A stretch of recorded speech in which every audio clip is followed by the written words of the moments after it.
Welcome to Trust the Journey. I'm Jason Maletsky. And I'm Melanie Curtis. Our mission is to live, laugh, love, and learn together with you. Laughing already this morning. We're here to create conscious connections to grow and contribute through our practice of openness, honesty, vulnerability, humility, and trust. Trusting the entire journey. If you want to find us on the wider internet, our website is trustthejourney.today. And it's the same address on all of our social media. You can find us on Instagram and you can find us on Facebook. And of course, our website is our main portal, and our Patreon as well, www.patreon.com/trustthejourney.today. Yeah, right on, family. Thank you guys so much for being with us. Here we go. All right, team. So in this episode, we are doing a deep dive on leadership. And I throw up the bunny ears on leadership because we're going to be expanding on what we think that word means, how it shows up in our actions, and sharing ideas for you guys to take home and try in your own lives. So that's sort of the goal of today's episode. Awesome. Yeah. Leadership. It's such a buzzword, that's why I really like to explore what does that mean to each of us. And I invite people to also consider what it means to them and to potentially open their mind to expanding beyond what might be the classic meaning of that word. It's when you put the topic on the table as a potential for one of the things for us to talk about, it was an immediate yes. For me, it's something that's very, very relevant in my life as a concept of something that I've wanted to learn to step into, I wanted to understand more about. And the reason why I feel this is such a powerful thing to learn about is there's such a huge impact on ourselves when we encounter a powerful leader, when we engage with somebody that can lead us, that can give us this feeling of assuredness, this feeling of inclusion, this feeling of just having, being just in our action, in being connected, all these types of confidence. These are all the words that bubble to the surface for me when I start thinking about the concept of leadership. Example, right? Yep. And I feel like there's this wonderful and confusing irony in the world is that we seem to be vacant of strong leaders, and at the same time we have a presence. We have so many wonderfully strong leaders. There's this polarity in our world today where you have to look for them. You have to really pay attention to see what is true leadership truly being represented as. Where is it in the world as its powerful strength and such an honoring, honoring of the word. When people embody what leadership truly can be. And then there's the opposite examples. Leadership that's for the purpose of attaining power. Yeah, definitely. Oh my God, you've touched on a lot already, at least from my perspective. I tend to certainly distinguish between a more like catabolic, negatively charged, selfishly focused leader, quote unquote, someone maybe who leads by fear, stuff like that. So I do this assessment with clients and teams and stuff. It's an energy leadership assessment. And I'm only bringing that up because I would guess most of us have had the experience of experiencing a leader that is more leading by fear and scarcity. And then you've got on the other side of the house, the person or the leader that leads energetically with the win-win, with the opportunity, with the I'm here to support you. If you win, I win. We all, you know what I mean? Like nobody loses if one person on the team wins. That type of no judgment. We're here to support each other. We really do win when, all of us come together. That type of leadership is definitely where I aim to always be. I'm very clear. I have a lot of clarity around wanting to be an energetic, positive, inclusive, not without boundaries or standards, but like leading from that positive, energetic, and uplifting place.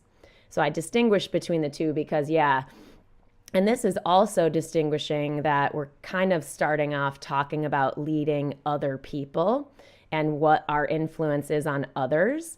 And so I just want to put it out there too that leadership can show up, at least in my belief around the word, is that it's also a question of how am I leading myself? What am I doing to motivate and inspire myself to step into certain roles and certain ways of being such that I am potentially influencing and leading others in the ways that I desire to do so? Does that make sense?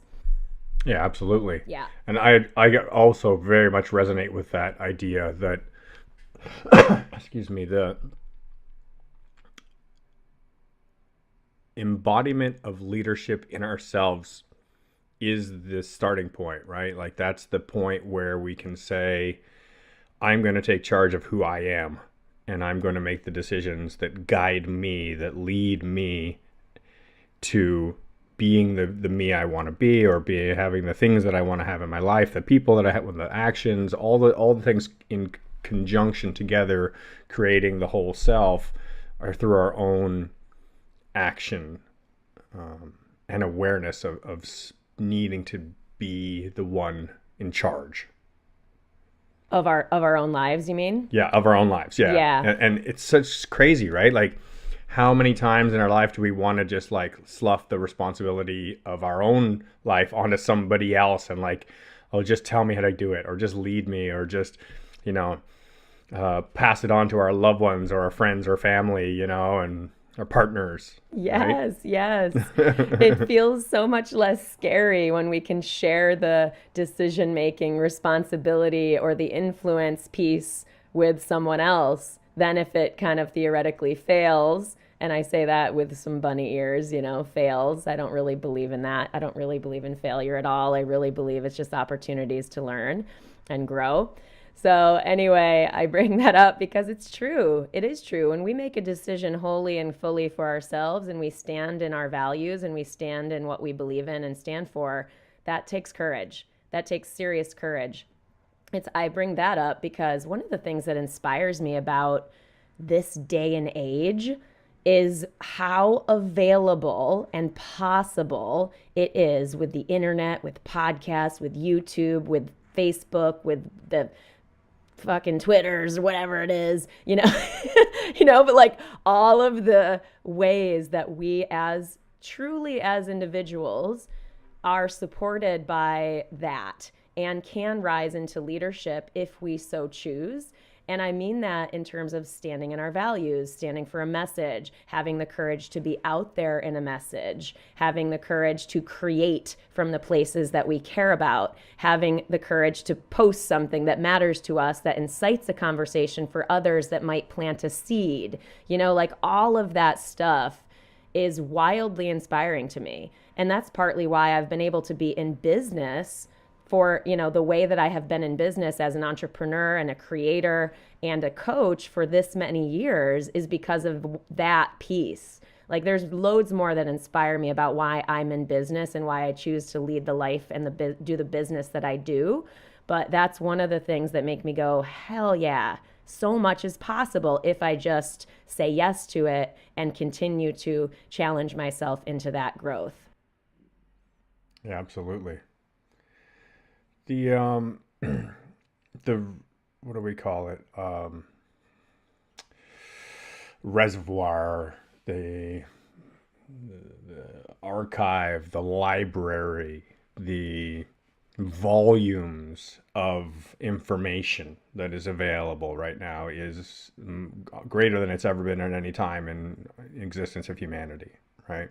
The amount of just record keeping of books, of data, of example that we have to look at as reference it's almost overwhelming if we were to dive into it. Mm-hmm. But it's so easy to just at least have a look at what is out there, and to let be examples for us, and to start skimming off the top of that pile a few, pieces that jump out to you or to me or to each of us, to how do we care to resonate with that role of leadership? What does leadership mean to you? Over the last few years, I've gone through quite a few books on the topic, and excuse me. um, it's been very interesting to listen to. I do a lot of audiobooks, so it's been very interesting to listen to people who have been great leaders tell their story, and have the hear the similarities. There's some incredible similarities, some really, really consistent things that resonate from leader to leader to leader about where their true value is found, and the why, as we've talked about, the why we do things, being very consistent amongst very many of these examples that I've encountered. And I'm very much enjoying right now the process of just kind of floating from one example to another and hearing their stories and learning to just not get attached and not idolize and not look at one particular leader and go, God, that guy, that girl, that person was amazing. I want to be like them, and getting, swinging the pendulum way hard and going, becoming a fanboy of that particular person, and just going, okay, that's a great example. Let's hear another example, and let's hear another example, and just trying to find the commonalities between all these examples. And right now I'm having a lot of fun with that. It's really inspiring, and it's helping me to change my life to be a much more positive version of myself than I ever have been before. That's very cool. I think that's such a great tactical example of how we can grow in leadership, is to learn. Shut that off. It's okay. It's to learn. Excuse me, goodness. Got extra sounds going today. Hashtag real life. Yeah, is to learn from other people. I love that. I mean, that's it, if we're having questions or we don't necessarily know what our style of leadership might look like, that's a great way to start to piecemeal our style together, is by learning from people and seeing what resonates, seeing what does not, seeing what inspires us and enlivens us, electrifies us, and really pay attention to those, experiences with other people's content and style. We've talked about mentors in the past, and that's a version of what we're talking about, I think, is really going with intention, looking around and experiencing and consuming other people's stuff. What I would add to that is with the intention of growing into our own version of that, if that's what we're choosing to do. So this is really for those people that really want to rise and step up into leadership. And again, I really feel like that's available to anyone. I just think about myself and how I used to be. It might not seem like I used to be shy or socially nervous, but I can assure you, as a young girl, and was I social? Yeah, I've always been social, but I had to really grow as a young person forward from being shy and really socially nervous. And so because I have done that from a young age, I feel like I now show up as someone who's never had challenge with that. So I bring that up because any person, a person who gets a new job that requires them to lead people, that can feel so scary. That can feel so nerve-wracking to take on a new role, but you really want to grow in your life. So it doesn't mean you're an internet influencer, fucking YouTube person. It could be just as simple as, I want to grow in my career and my profession, and I take on this new role, and now I'm going to be in this new evolution of a skill set of, how do I talk to people? How do I lean into decisiveness? How do I navigate conflict? Like, all of that stuff can show up in that type of of goal that we take on for ourselves. I think there was a couple points that out of what you just said there that really popped up for me. Um, One is leadership through example, and it's not always a matter of um, per se offering an advice or a tip or showing somebody how to do something or telling somebody a way to do it or suggesting, like even not directly communicating with somebody. It's just the idea of just doing something with your whole self and really committing yourself to a a process, a practice, a goal, whatever it might be. But that commitment that you see when people lead through example, it comes from the willingness to step up and take the risk upon themselves. And that echoes in the mentorship area. It echoes in the leadership area, and it echoes in the self, right? In the way where even if part of us is not confident about what we may be doing, when we go forward anyways, and we take the risk, even if we know that we're likely to stumble and fall along the way, then the part of us that's unsure builds confidence based on the part of us that's willing to take the risk. Absolutely. And our audience is equal to that, right? Our audience has the same fears and the same desires, right? And so we're really just mirroring each other in that example piece. The other element that we were going to I heard you mention in there was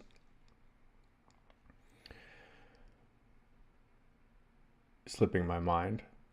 Yeah, no worries. Yeah, it's the way that leadership is represented to us in our lives. I think it first comes from our parents, right? Like in general, it's the parent child relationship. And as we grow, we learn that we can also emulate our parents' roles, and we can be the ones demonstrating something, right? And showing something. And so oftentimes, I mean, as our youngest version of self, that could come with like dancing around and being the center of attention, you know, as a toddler per se, and you're like, oh, look, I can have everybody's attention on me. They can be paying attention to what I have to show them, Yeah. even before we can even talk, Yeah. you know? And as we move through the different phases of life, we move into childhood and we move into adolescence and becoming juvenile and a young adult. The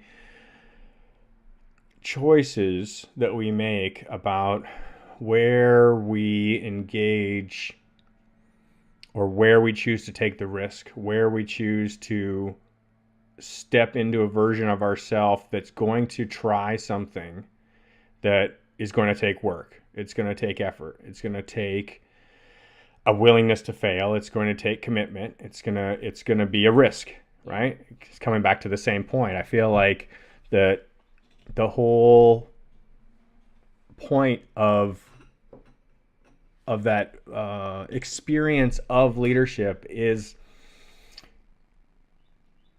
a willingness to be okay with the outcome, because the whole point is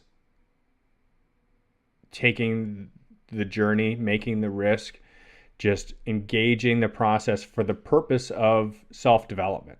And self can mean you as an individual, or it can mean you as a group. It could mean you as a company. It could mean you as a family. Yeah. It's whatever version of self we just happen to be speaking on at the time. And I think true leadership in both of those senses, whether it's the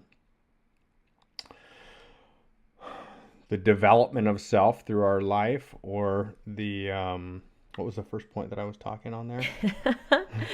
By example? Yes, by example. Um, these are both about bringing others up, right? They are both about making it okay for others to try and fail, Yeah, or absolutely. try and not succeed, however Mm-hmm. word you want to use to describe not making it on the first try, Yeah. not making it on the second try. But it's always the leader is the one who tries first, right? That's it. It's like, imagine you're a bunch of 6-year-olds and you're standing at a creek, and the creek's a foot deep, and you're all like, oh, do we cross the creek or not, and the leader is the first one that goes for it and just Yeah. tries. They don't know if they're going to make it. Yeah. They don't know. They're just willing to fail. They're willing to take the risk. They're willing to try and see what the outcome is. And most likely, because they're willing to do it, they're probably going to make it. A very high success rate. Oh gosh, I think that piece is so awesome because when I think about that, I also believe that's of service. You know what I mean? Like I Oh, know yeah. that's what we're talking about, and that's what you mean. I mean, it, but that's a piece that helps me consistently helps me act. Is that I believe it is not about the outcome or the quote success. It is about the willingness to try. It is about the willingness to act and attempt. That is what I think is inspiring. And so that's why I consistently try to do that and why I consistently and care about being vulnerable to show what really is going on. Like the last thing I ever want as a quote unquote leader is to be perceived as just, oh, it's all so easy. I'm so happy all the time. That's why I really care to write from a vulnerable place. My writing, my videos, I'm leaning a little bit more into that. Certainly in this Trust the Journey, we're leading from that place of vulnerability and caring to have deep and rich and vulnerable conversations. But that's real for me. Like, I believe in that hugely as leadership because nobody is perfect. And like you said before, we all have these fears and feelings. And so if we witness a person in the world who we maybe look up to or we have elevated in our mind for some reason based on something they've achieved, whether it's us in skydiving or our mentors, who have written books or have successful podcasts or whatever. So when we hear that those people also were challenged by fear and self doubt and that type of stuff, it's like, oh, they had those feelings and they still took action and they still were able to achieve something. That I think is powerful stuff. And so that's why I always try to lead from that kind of place. The the willingness to take action thing is it's got an interesting balance to it, right? Where I think we could easily miss the point if we were also not willing to take responsibility for our action and to logically, objectively debrief or break down or take apart whatever we've done, whether it's a success or failure, however you want to measure it, and analyze it for its value, Yes. and say, all right, we're going to make a logical, rational shot at something based on, a decision as an individual or a decision as a group. We're going to try something, and it may or may not be what we consider to be successful. Right. Either way, this is something I think that we both are very lucky to have gained through our experience as skydivers, and it rolls over into every aspect of life. And I really wish that it were more relevant in a lot of my outside life. So I'm making a point in my day to day to include it in my outside life, which is the debrief process, right? Yep. Say, okay, we make a we make a plan for what we're going to do. We practice it. We work it out the best way we think we can do it. And then we go ahead and we go for it. Yeah. We observe our result afterwards, and we objectively critique ourselves to see how well we really did. And it's not a matter of fault, right? It should never be based in, who did something wrong. It's simply the choices that were made and what were the outcomes. And this process of critique or of debrief, it really is where the power lies in the ability to then make better decisions, right? So we follow the iterative process, which we've mentioned so many times.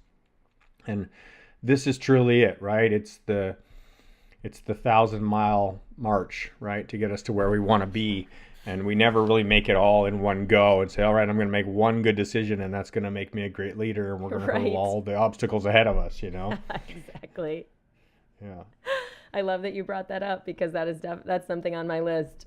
I literally wrote my list and things I wanted to talk about, and taking responsibility was on there, right? Because it doesn't mean we always make perfect, awesome choices. Intention, is one thing, but outcome is another. And so, do we know how everything's going to go? Of course not. No.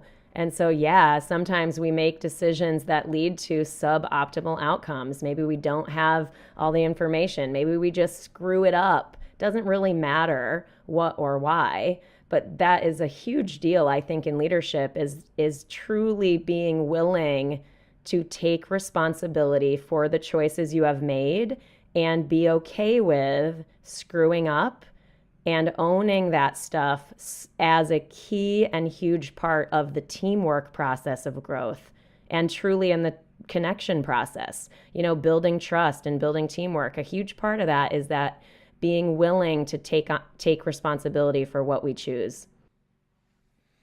Gosh, I'm just sitting here trying to remember which interview or podcast I was just listening to. I've listened to so much stuff recently, I can't remember exactly which one it was, but it was a well-known leader speaking to exactly the point of, it's not our successes that make us. It's our not successes. It's the fails, Yeah. right? When we look back at our own career and our own choices in life, we go, what really defines us? Is it my career successes, or is it the points where things did not go as we planned or as we'd hoped? And they're really the ones that catalyze success, right? Success doesn't come without those willingness to go for something and to see how it turns out. And the ones where we really bomb, where we just completely blow it and it doesn't meet our expectation at all, those are the ones that truly catalyze our experience and say, okay, these are lessons that I'm going to carry away, and I'm not going to allow these kind of decision-making processes to occur that are going to lead to this type of an outcome. And they are the ones that build truly great leaders, right? Yes. Yes. Yeah. Being willing to learn and grow, I think, is such a huge part of leadership. Because if you're not, I mean, again, that's my belief. I believe in learning and growing as a great thing. Some Very people much. might not. I get it. So there really is genuinely no judgment. I just believe that learning and growing is awesome, and I don't know. that's I how just judged it. I just judged anybody who's like, you don't want to learn and grow. What the hell's wrong with you? What the hell is wrong with you people? Get on the program. Come on. Yeah. But I mean, I'm not in everybody's brain and heart. I don't know what everyone thinks and feels and why they would choose not to care about that. But I just know that I do. I care about it. I want to lead from that place. I want to live my life and experience my life from that place. I get a sense of fulfillment and purpose. If we really talk about purpose and the why, I was just listening to, speaking of podcasts and other content that we consume, I was listening to Jay Shetty's podcast on purpose, which is such a great new show. He's really awesome dude. I highly respect his work as well. Anyway, he was talking about I'm going to forget the exact quote, but basically how when we derive our actions from the things that we care about, then we get motivation there. But when we basically design that stuff, that's how we, find purpose. And I don't mean that from the perspective of you got to find your purpose and find your passion. I'm against that fluffy sort of overreaching idea because I feel like I don't know, I feel like it's hard for people to take on, and it excludes if people haven't found their purpose, it makes them feel bad. And I believe much more in taking purposeful actions, which is for me, and I would assume for other people, derived from what they care about. So like if we are choosing to lead ourselves, it's like, where do we find that motivation? We go back to the core values. We go back to what we care about. We go back to what we're interested in. And then believing that when we do that stuff and we align it in service of others, that's the point I was missing. I'm like, I'm forgetting some part of what Jay Shetty said, is that it's the leadership of self can be found there when we derive our actions from our values, and the purpose can be derived when we use those things in service of other people. So like for me, I feel very purposeful in my work because I believe, and I certainly hope, I may not be, but my belief is that this effort in the work that I do and the creating that I do, the coaching, the speaking, all of it is in service of others. And so that's how I derive a sense of true purpose in my life and work. Does that make sense? Absolutely. I've always found myself questioning my actions and going, what am I doing here? Is this entirely self-serving? Am I just feeding into my own ego? Am I just, being a selfish person? Are the choices that I'm making in my life just valuing me, or is there in some way a value that I'm creating for others? And I think that that's an underlying tenets that it's a core value, right? That we need to be thinking about the way that we represent ourselves and how that affects other people around us. And in doing so, we only get better at being a better version of ourselves, right? And it's an interesting little loop there, a paradigm of like, okay, well, if I worry about, my actions and how they affect others, how they look to others, the way that they influence others, then I'm also taking heed towards what am I doing for myself? Is this truly for me? And if I'm doing it right, it's a weird little loop, because you're like, okay, if I concern myself with the way that this impacts others, I end up making choices that are more moral, that are more just, that are more exemplary towards being a better human, because they need to be in the service of others.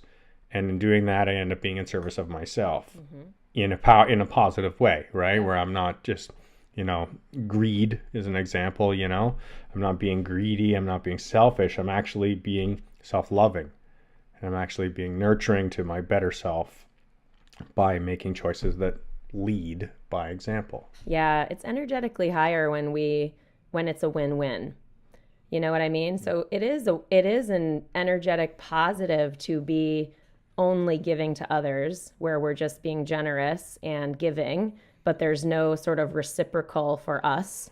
That's part of that energy leadership thing that I talked about, just identifying that there is a very compassionate, generous level of energy, and it's more of an output. So what happens when people only are giving, but they don't actually have some sense for how it's refueling themselves, or understanding where there needs to be an endpoint of that type of output?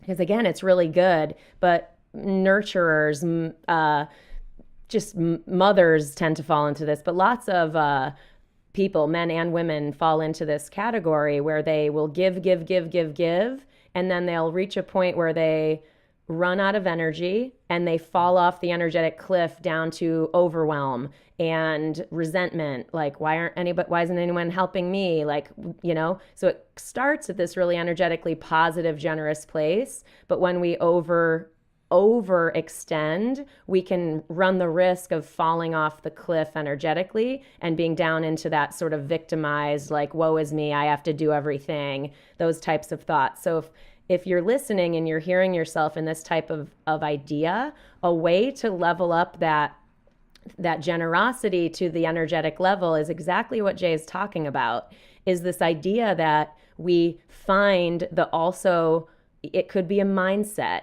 of like, I'm being of service and that is something I care about and therefore I'm in alignment with my values. And just that idea alone can make it feel like a win for us. You know what I mean? It's so subtle, but that stuff can make a real energetic difference and give a leader a sustainability with their energy, as opposed to just give, give, give, give, give, and then they drop off the cliff and they can't lead anyway. Does that make sense? Yeah. You know, I think what you're hinting towards is um, one of the topics that's brought up by Jim Collins in his Good to Great books, which is a lot about leadership, and it's a genius with 1,000 helpers Mm-hmm. concept where true leadership is in creating teams, in creating groups of people that don't require the leader to actually be present inside of that. You can remove that figurehead, and the teams are just as strong as they would be without that, with or without that figurehead of leadership in place. And so the difference is, somebody that's, or a version of ourselves that's over controlling or that has to do everything or that doesn't put trust in others or allow others to make mistakes, hand responsibility to others and create teams and all these things. And then you carry all the workload, and that's not a successful leadership structure, right? It's more of I'll do it. I'll do it because you can't Yeah. type of scenario, right? And it's Yeah. not truly empowering others to step into their version of leadership, which includes dropping the ball. It includes not delivering the best version, it includes massive successes, Yeah. right? But the genius in the 1,000 helpers models, it says you pull out that genius and you have 1,000 helpers standing around, and what do you have? Not much, Yeah. right? It's a very different than if you have teams of people that are practiced at working together. So I've been doing that a lot in life. That's been a big one for me. It's been make teams, Yeah. teams, teams, teams. And it's ironic because I've been on a lot of teams in my life. Some were for a very long time. I've spent um, officially I was on PD Factory team for 12 years, Wow. but the same group, we're still together as a team building Flight One. So we're more like 18 years now. That's a very long time to be in a pro team. And I've been in a number of other skydiving teams and sports teams before that. And I've often hated it. Hated it. Oh my God, I hated it. Like being part of a team was like, oh, it's so frustrating. I don't like going slower for the people who can't keep up, or I don't like failing in front of others. Right. Like whichever side of the coin you happen to be on that Yeah. day, right? You're like, or just being somewhere in the middle and just whatever the range is. But it's harder to be on a team than it is to be alone because you have to be more patient. You have to be willing to give others the time to express their opinions, to need to hear it differently, to need to be their space to try something. And so, yeah, it requires you to be a different type of a person than you would be if you were just on your own. And guess what? Welcome to life, Yeah. right? Yeah. Yeah. Like we need to be this way, period. We have to understand that we don't live in this world alone, right? And going out and doing something as an individual and not including others, not lifting others up, not setting an example for how others can also do it. This isn't leadership, Yeah. right? This is self-service, Mm-hmm. and it's a very different place. the interview that we did just recently about the Appalachian Trail really reminded me of the power of team, Hmm. as well as looking back. I've just yesterday, or the day before, I happened to flip open a photo album and I was flipping through and scanned a whole bunch of photos so that I would have them on my computer and old teams that I was parts of, and I realized how much learning happens, which would not happen. I would not gain the life experience. We wouldn't gain that mutual Yeah. experience without having spent the time in that working group. And whether it's a working group inside of an office space, or whether it's inside of a particular career field or a sport or Yeah. family or whatever it might be, those groups of people working together, that's leadership, right? To me, more than anything, is this bringing people together to work on try to achieve a goal uh, mutually or communally. Yeah, definitely. It makes me think of the Jim Rohn quote of you are the average of the five people you spend the most time with, or the Daily Zen quote that's you will be like those with whom you surround yourself. Your environment is stronger than you are. Mm. I love those quotes because it invites us to consider who we are spending our time with and how they are influencing us. And similarly, how we are showing up as someone who is influencing others. So, both directions. Who are we around and how are they influencing us? And who are we being and how are we influencing others? So like we're talking a lot about the positive side of leadership for sure. And that's awesome because it's stuff that we can rise and step into.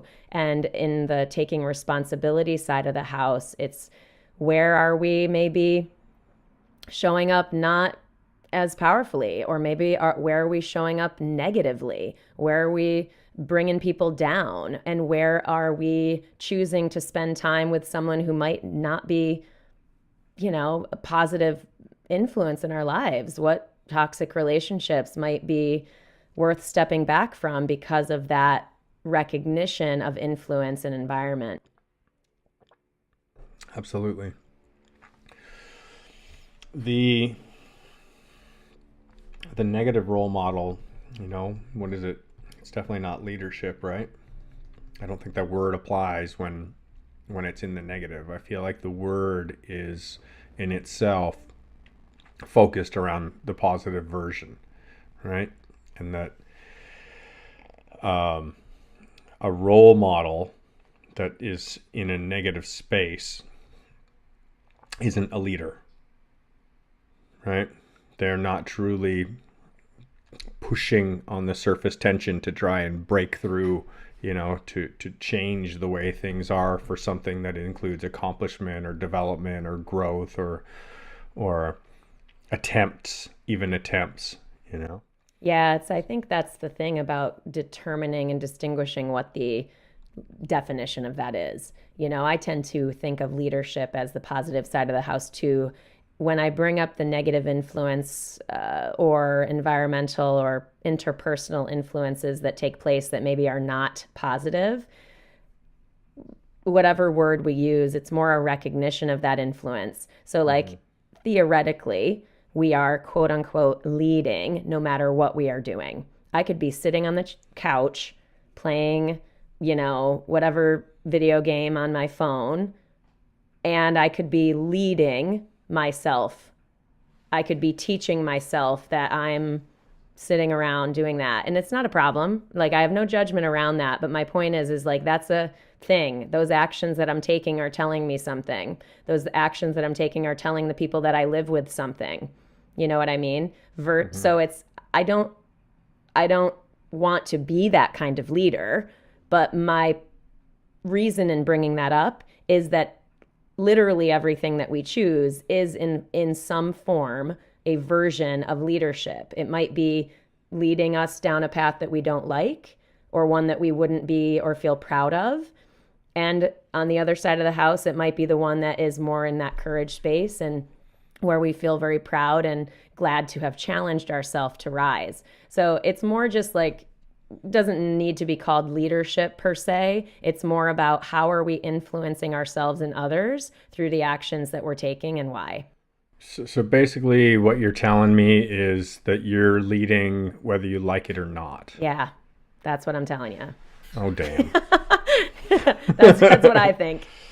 I That's think what you're I think. right. I really do. And if we go back to where we started this conversation off earlier about, um, you know, leading ourselves, that idea of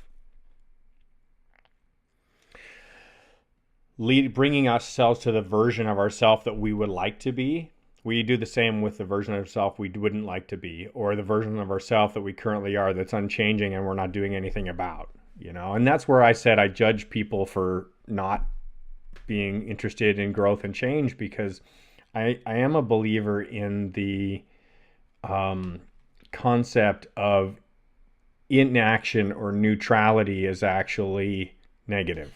That Gotcha. there is no energetic medium. There's Hmm. no middle, right? You're either positive. It's electrical, right? You're either positively charged or you're negatively charged, right? You're either pulling or you're pushing. It's one or the other. It's Einstein's law of every action has equal and opposite reaction. So you're either going one way or you're going the other, right? You're either being pulled or you're pulling.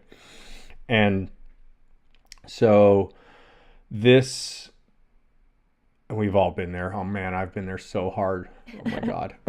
So hard. I can think of so many days when I was the worst leader of myself ever. Oh yeah, for Like just sure. just might as well have been a sea cucumber on Yeah. the couch, Yeah. just nothing, Sea like cucumber. That's so amazing. right. Um, but it's true, right? Like it's like we don't really have the choice. You're the leader. You are the leader. You're the one in charge. You are the one in charge of your life. I'm speaking to myself here. Jay, you're the one in charge. Oh, damn, I don't want to be in charge today. I just want to get on the couch and play video games. Too bad. You're in charge. Yeah. Well, I choose playing video games. All right. Well, then you choose being that. Good for you. Yeah, and that's the You know? thing, distinguishing between judgment of others as right and wrong versus making judgments for ourselves in our lives. There is a distinction there. And I bring that up because I really have no judgment around what people choose for their lives. If someone is in a neutral space or isn't into growth and evolution, I'm just likely not going to be interested in that person. You know what I mean? And I don't mean Agreed. that as a mean judgment, like you're wrong for that, so fuck you. It's not that. It's like, oh, cool, that's just not my jam, and so we're likely not going to have some electric, connection going there. So that's what I tend to look for in my relationships. So that's why I say that. So that's just me making a judgment for what is right for me. That's all. And to each their own is sort of where I stand on other people making choices for themselves. I totally echo what you're saying. And I think I want to bring it back around to the choices for ourselves, you know? And I judge myself highly when I feel like I'm a slug, when I don't, when I do things that are negatively valued in my own life, or I know that, here's the thing, right? What did we say earlier is make a logical choice and try something, take a risk and see how it goes, right? With an intention. You have some kind of a goal, you have something you're trying to achieve, something you want to have in your life, something that you're trying to lead towards, right? Whether it's a lifestyle, an actual goal, it doesn't matter. And the difference is, logically thinking about something and going, I think this is the best option. I'm going to give it a try and see how it turns out. Or choosing something that you know isn't going to be successful. The opposite of it is knowing, I'm like, all right, I know if I just hang around and get drunk and get high, that I'm not going to do anything of any value. And that's going to be a negative choice for me in my life. And what am I going to get as a result? A hangover. Is there going to be any positive outcome? No. Negative outcomes. And I know that before I start, Right. right? And if I know that before I start, then I'm truly not being that leader in myself, and I'm not taking a risk that involves the potential of both success and or failure. it has one potential, and that is a negative outcome. Yeah, totally. I shared this in the talk. I just gave a talk, a keynote this past weekend in Phoenix for a group of women and daughters, and it was really cool. It was the National Charity League. I was super honored to be there and grateful to be there and be able to stand in front of a room with young girls and powerful women doing good service in the world.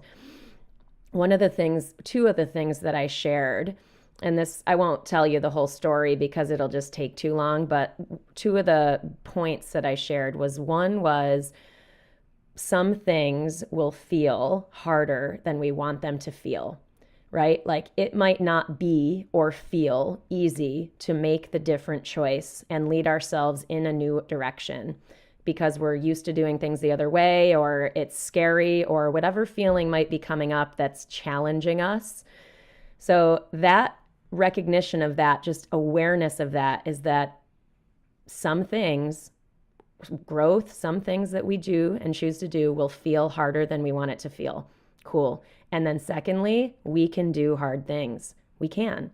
We can choose our actions no matter how we feel.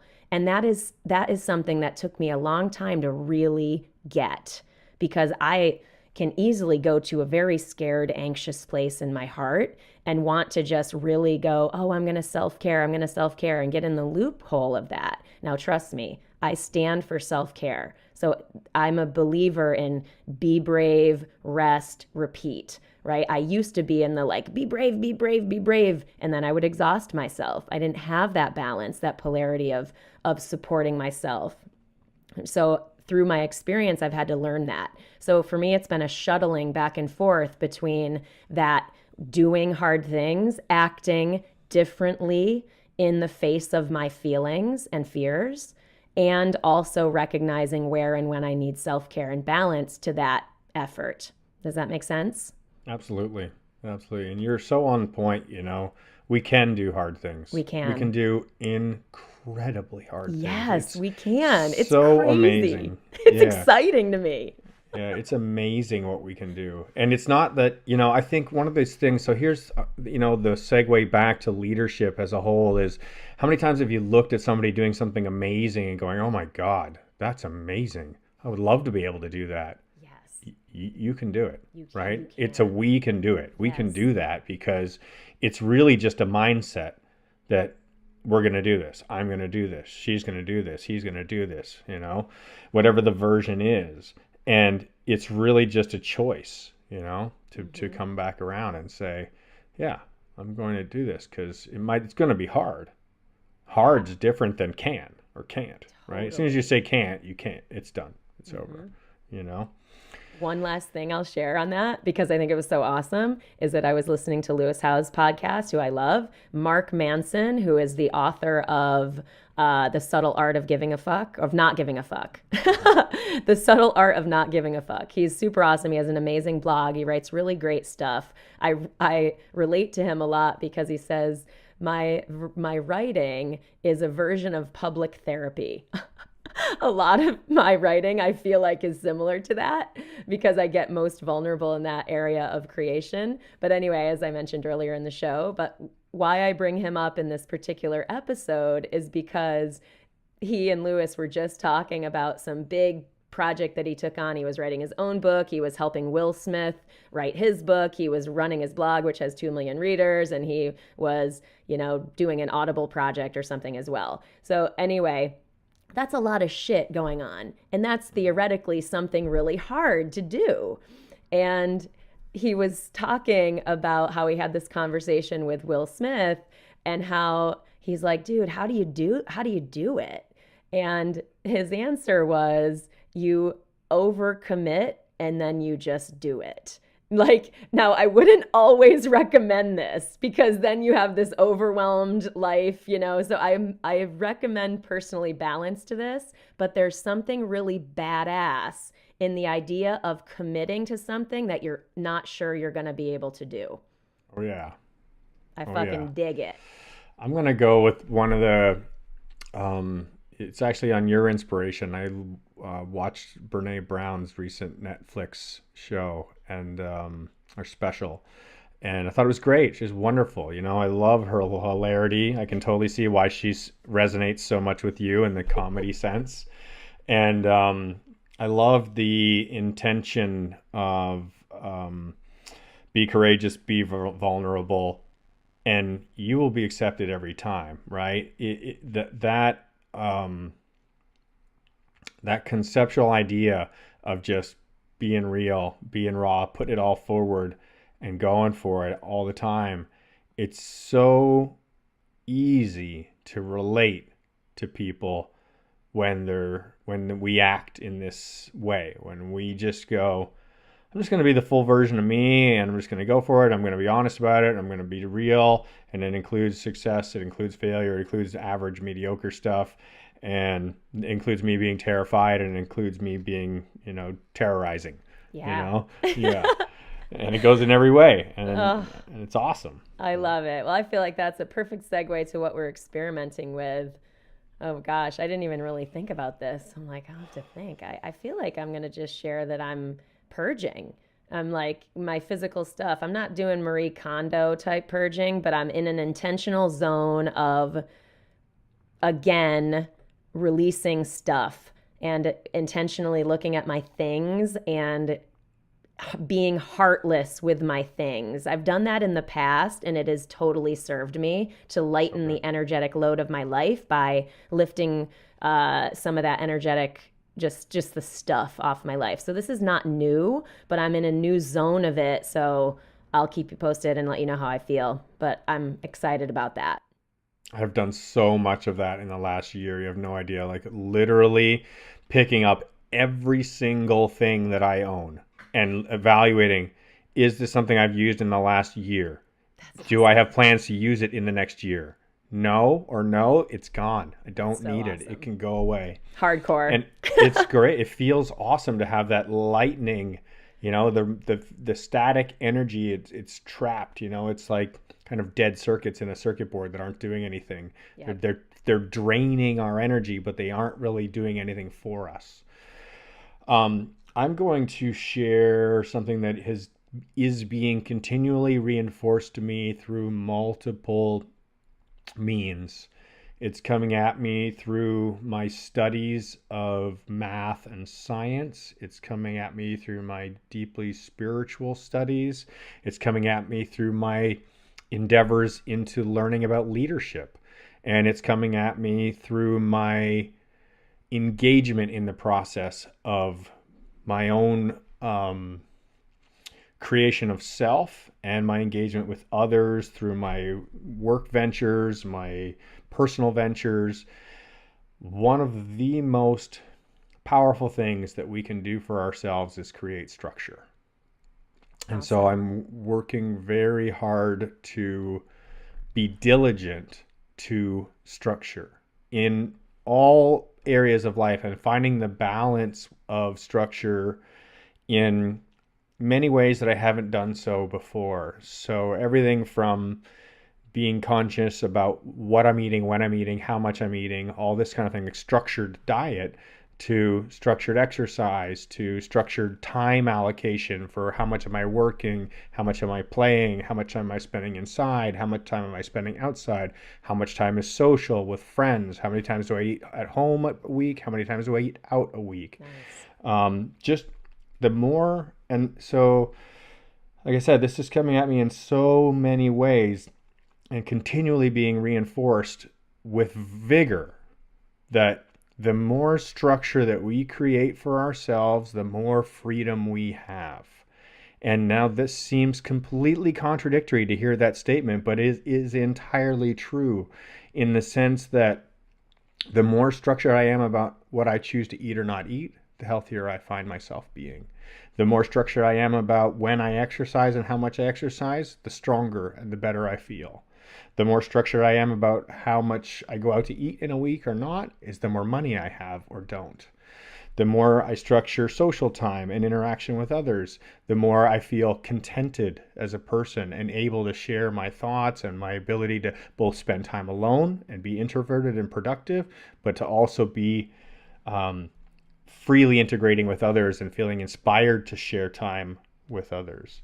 So the list goes on and on and on. Yeah. The more that we intentionalize and the more that I make structure for myself, the more I find myself feeling space. I feel space in myself. Like, oh, I don't have to worry about this. I don't have to let this be a stress. This isn't something I feel bad about because I'm structuring it. Awesome. Right? And or that's just something I feel good about because I'm putting structure towards it. I believe that choice is freedom too. You're free to choose structure also. So it is infused with freedom, you know? So I love that. That is so great. I'm psyched to hear more about that as it goes forward for you. I look forward to sharing. Yeah, very cool. Well, right on, family. Thank you guys so much, as always, for being a part of our Trust the Journey family. We are so happy and grateful that you're here. So if you get value from the shows, please pay it forward, share it online or with anyone you think it might help. We receive so much valuable feedback from our listeners, from our friends, our family, our community, our social groups.